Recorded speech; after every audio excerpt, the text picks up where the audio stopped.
For the third time in just over 2 weeks, the U.S. has launched another round of airstrikes in Syria against Iran's Revolutionary Guards and other Iranian-backed groups, this time with possible casualties.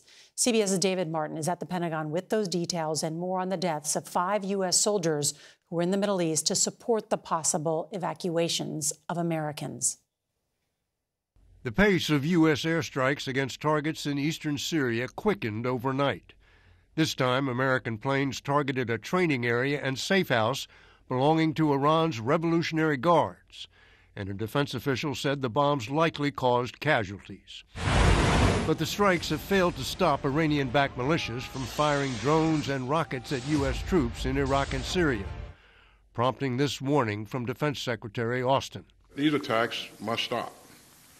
And if they don't stop, then we won't hesitate to do what's necessary, again, to protect our troops. Militias keep putting out videos claiming to show some of the more than 50 attacks launched against Americans since the start of Israel's war with Hamas. No U.S. soldiers have been killed, although dozens have suffered minor injuries.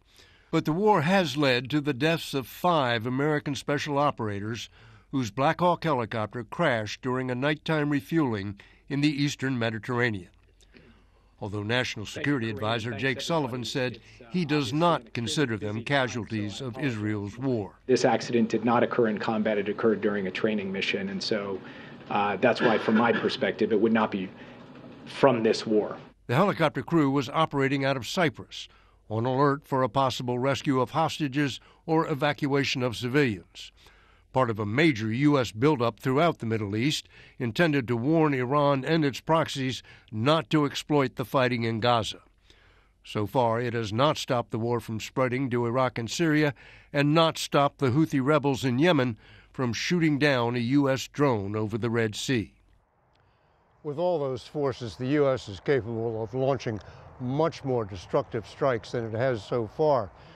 But every option risks pouring more fuel on an already burning fire. Norah? David Martin at the Pentagon, thank you very much.